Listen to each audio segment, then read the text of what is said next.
Hello, we're back. We're doing a little more tech talk for accessibility today. And I'm really excited because our very own MTech consultant is going to be taking us through a really great Microsoft tool that's really built in. They've added where you can use this so much more in the Microsoft tool set. But we're going to be looking at Immersive Reader, right, Nicole? Absolutely.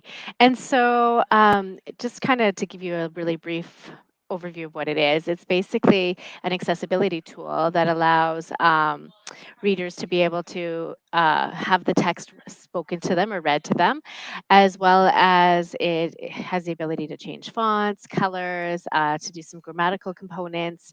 And so, we are going to actually take a look at it in two different spaces. We're going to mostly focus in the Microsoft Online environment, so in the Office 365 Word environment. But I'm also going to pull in the desktop just so that you can see, but knowing that you're all using Chromebooks, or the majority of your students are, this is where we're going to use it. So as you can see, Trisha's going to share my screen, and I have this document pulled up, and it's a really old document, so ignore the content. It's been a really long time. However, phew, where do we find Immersive Reader? So if you go to the little ribbon at the top here, it's always is defaulted on home. So if you go to the View tab and open this up, there will be a button that says Immersive Reader right here. So, what's kind of neat about Immersive Reader, which is very different from other tools in other platforms, is that it takes you into a completely different space. So, this is really great for those learners that really just need to focus in.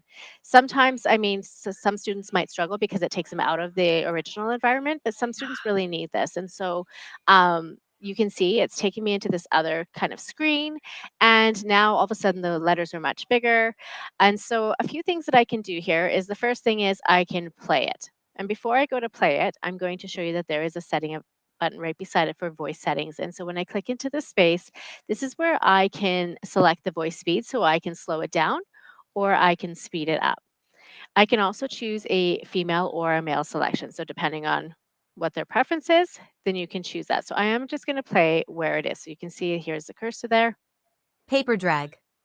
Question: which would land first? A crumpled piece of paper. So this one's really fast, so I can then go back into here and I can slow Yeah. it down so that it is a lot more, especially for new information. We want to usually slow that down so that students can process the information. So if it's going too fast, it's just kind of in one ear, out the other. So this is where they can control that component. And sometimes people just want a quick skim of information because they already know the information. So then they can speed it up for a quick, like, little zoom through.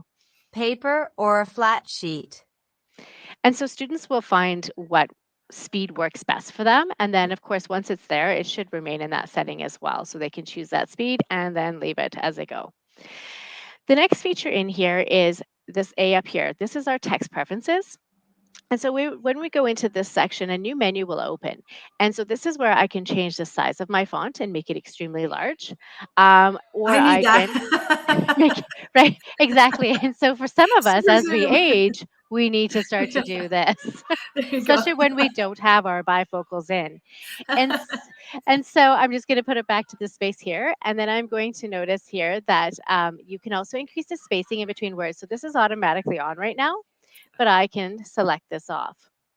And then I can select it back on.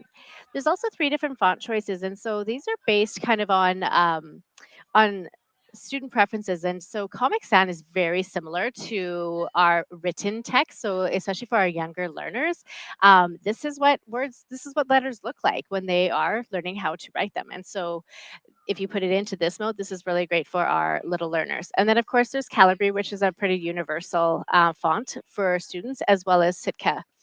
Trish, Sitka, what do you know about Sitka? This isn't one I know a lot about. Yeah, for me either. But the Comic Sans is also the closest one that we have to Open Dyslexic when you can't use Open Dyslexic. And so when you can increase that spacing and you can use Comic Sans, that can be really helpful there. But then also the different themes that are offered, that really helps with different visual impairment that we will see in some of our students, like Erlinger, or some of those different ones where I actually need the background to be masked. So it's really, really important to just have that student understand that visual preference that they can change, that we can't change when we're just using a reader that stays in its original format. So this is one of those ones where we can just really pull it out and have that change. I wish you would pull pictures. Like I wish you would kind of pull everything with it.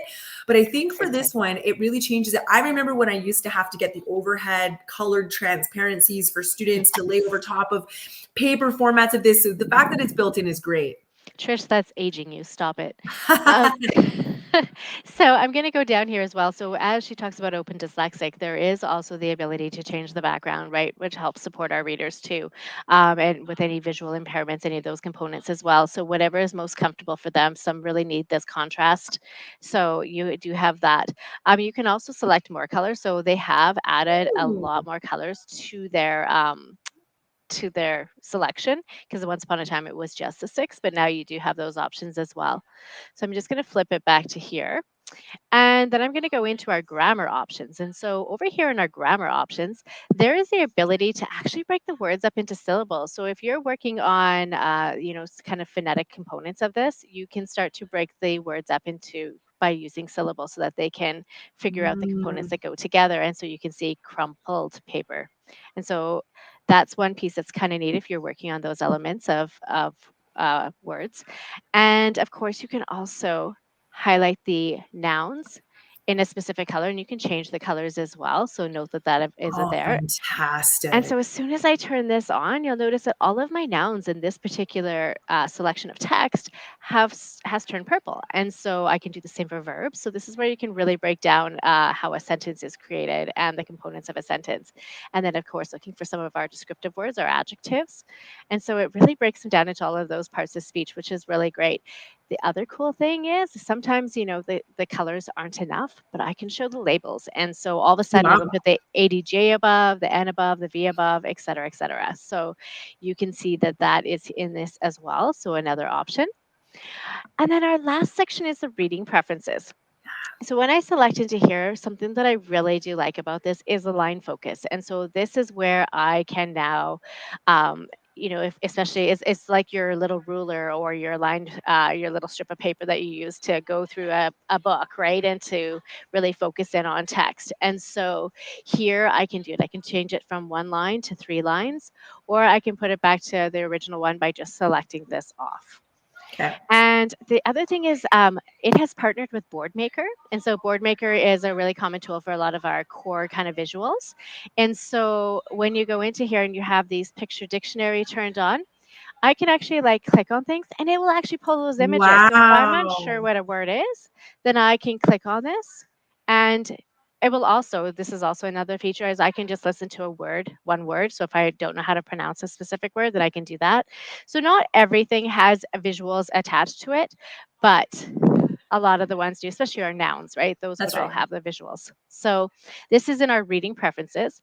This is also where I can translate a language. So now I can Wow. actually take my text and I can turn it into Afrikaans, and I can choose by word or I can choose by document. And so I can actually flip the whole piece.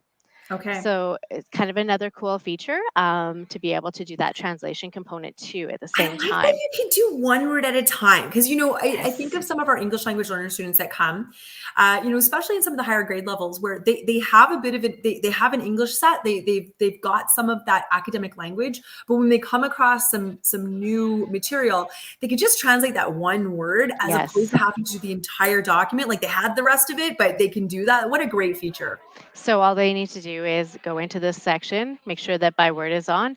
I have it switched to Afrikaans and I can click on the word and then it Beautiful. will come up below it. So that's a really cool little feature.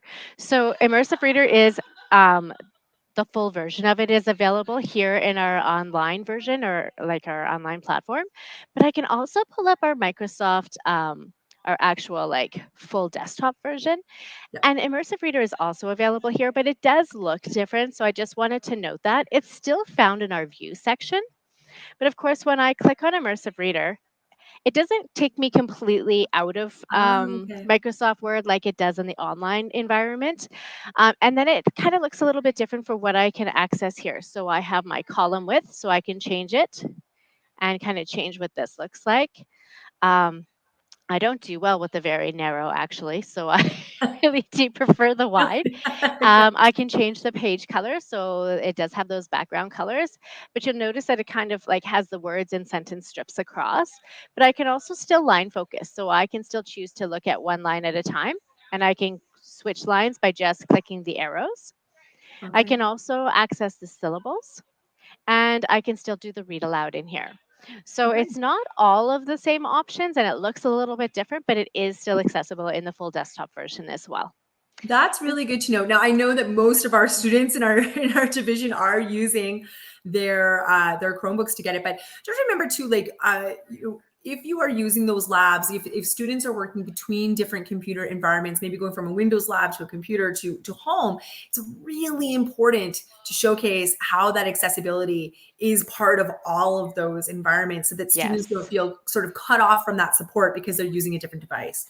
Well, and the cool thing too about Immersive Reader is right now today we're just showing it in Microsoft Word, but it is also available in Microsoft OneNote. It is available in even things like Flipgrid and Office Lens, and so there's lots of those Microsoft environments that they now have it in, and so just kind of something to be aware of. And it's usually found in the view section of all of those areas. That is fantastic. I hope we all have a chance to give that a try. It's sometimes we forget to go in those other menus other than just that home menu, right? We just don't Yes. know where to look to find these pieces. So thank you for taking us through that. We hope that you give that a try. And of course, we will be back for another episode of Tech Talk soon. Bye, everybody. Thank you. Bye.